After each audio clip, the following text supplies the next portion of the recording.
जो रिफॉर्म्स किए गए थे वो कोल माइनिंग रिफॉर्म्स के साथ जुड़ जाने से ये बाकी सेक्टर भी बहुत मजबूत हो गए हैं।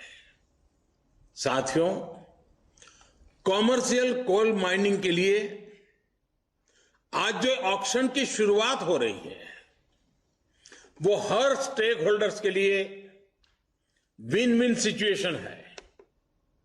इंडस्ट्रीज को, आपको, अपने बिजनेस, अपने इन्वेस्टमेंट के लिए हम नए रिसोर्सेज मिलेंगे, नया मार्केट मिलेगा। इसके साथ ही राज्य सरकारों को बेहतर रेवेन्यू मिलेगा। देश की एक बड़ी आबादी को रोजगार मिलेगा। एक प्रकार से गरीबों की सेवा का काम कोयले से भी हो सकता है, इसका विश्वास पैदा होगा। यानी हर सेक्टर पर एक पॉजिटिव असर देखने को मिलेगा। और मैं जो फील कर रहा हूं, इसके कारण हमारे देश के गरीब इलाकों के और गरीब लोगों के सबसे ज्यादा आशीर्वाद हम सबको मिलने वाले हैं। साथियों, कोल रिफॉर्म्स करते समय इस बात का भी ध्यान रखा गया है कि एनवायरनमेंट की रक्षा का भारत का कमिटमेंट कहीं से भी कमजोर न पड़े। कोल से गैस बनाने के लिए अब बेहतर और आधुनिक टेक्नोलॉजी का हम प्रयोग करना चाहेंगे और टेक्नोलॉजी आ पाएगी। कोल गैसिफिकेशन जैसे कदमों से एनवायरनमेंट की भी रक्षा होगी। कोयले से बनने वाली गैस का उपयोग ट्रांसपोर्ट और कुकिंग के लिए हो पाएगा। यूरिया और स्टील मैन्युफैक्चरिंग से जुड़े उद्योगों को प्रमोट करेगा। हमने लक्ष्य रखा है कि साल 2030 तक, 2030 तक, यानी कि इस दशक में करीब 100 मिलियन टन कोल को गैसिफाई किया जाए। मुझे बताया गया है कि इसके लिए 4 प्रोजेक्ट्स की पहचान हो चुकी है और इन पर करीब करीब 20,000 करोड़ रुपए इन्वेस्ट किए जाएंगे।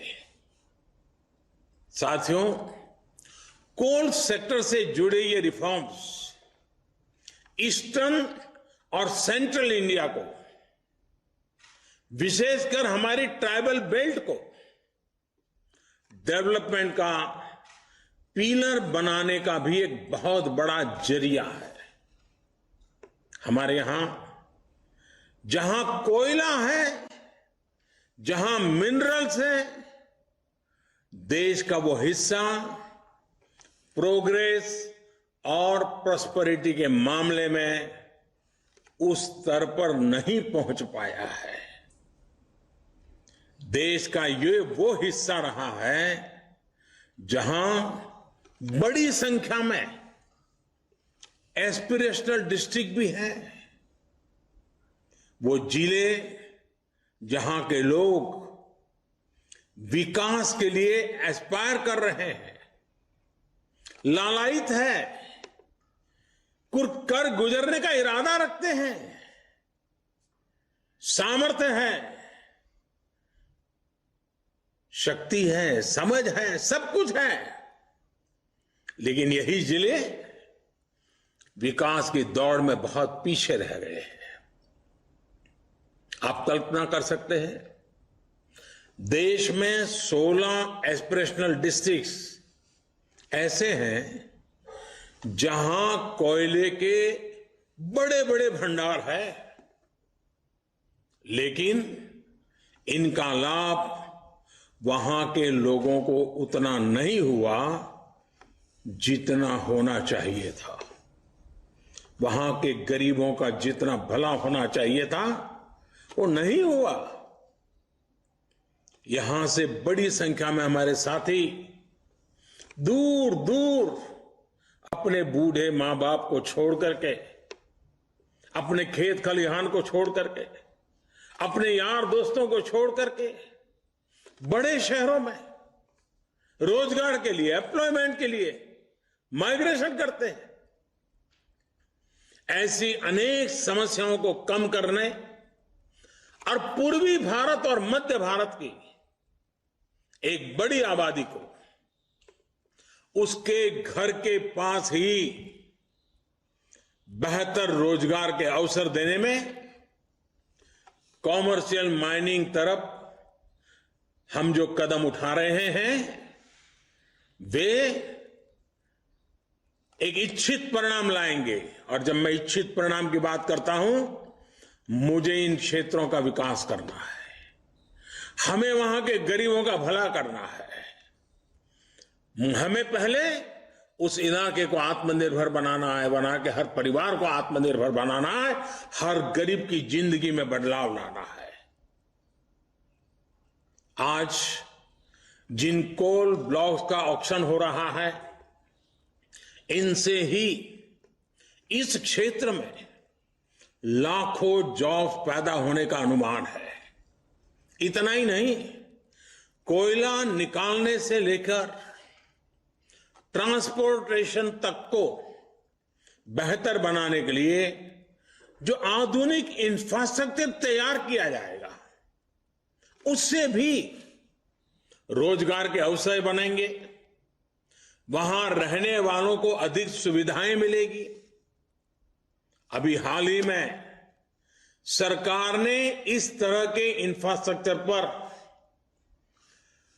50,000 करोड़ रुपए खर्च करने का निर्णय किया है। साथियों, कोल सेक्टर में हो रहे रिफॉर्म, इस सेक्टर में हो रहा निवेश लोगों के जीवन को, विशेषकर हमारे गरीब और आदिवासी भाई बहनों के जीवन को आसान बनाने में बहुत बड़ी भूमिका निभाएगा। कोल प्रोडक्शन में, अनकोल प्रोडक्शन से राज्यों को एक्स्ट्रा रेवेन्यू मिलेगा। उसका इस्तेमाल वहां की जन कल्याण योजनाओं में होगा, उस राज्य के विकास में होगा। इसके साथ ही राज्यों को डिस्ट्रिक्ट मिनरल फंड, उससे भी बहुत मदद मिलने वाली है और ये मदद जारी रहेगी। इस फंड का बड़ा हिस्सा कोल माइनिंग के आसपास के इलाकों में जरूरी सुविधाओं के विकास में लगाया जा रहा है। वहां के लोगों की जिंदगी, ईज ऑफ लिविंग, उनको जीने के लिए जूझना न पड़े, उन्हें सरकारों के साथ जद्दोजहद न करना पड़े, वो आत्मसम्मान से जिए, वो आत्मनिर्भर होकर के जिए। यानी जहां संपदा है वहां रहने वालों में संपन्नता भी हो। इस लक्ष्य को लेकर हम आगे बढ़ रहे हैं। आज उठाए जा रहे ये कदम इस लक्ष्य को हासिल करने में बहुत मददगार सिद्ध होंगे। साथियों, ये ऑक्शन ऐसे समय में हो रहा है जब भारत में बिजनेस एक्टिविटी तेजी से नॉर्मल हो रही है। तो एक बड़ी पहल सरकार की ओर से होती हुई और पीएम मोदी ने इसका साफ खुलासा किया है कि यहाँ से देखिए कुछ ऐसे क्षेत्र हैं जो हमेशा पिछड़े रहे हैं, उनको एक मौका मिलेगा यहाँ से आगे अपने बिजनेस को एक्सपैंड करने का। और ख़ास तौर से उन्होंने ये भी मेंशन किया कि आज जो हम बड़े पैमाने पर इंपोर्ट कर रहे हैं उसका आगे चलकर बड़े पैमाने पर एक्सपोर्ट करने लगेंगे और कोयला उसमें से एक अहम चीज़ है। एक एक क्षेत्र को चुनकर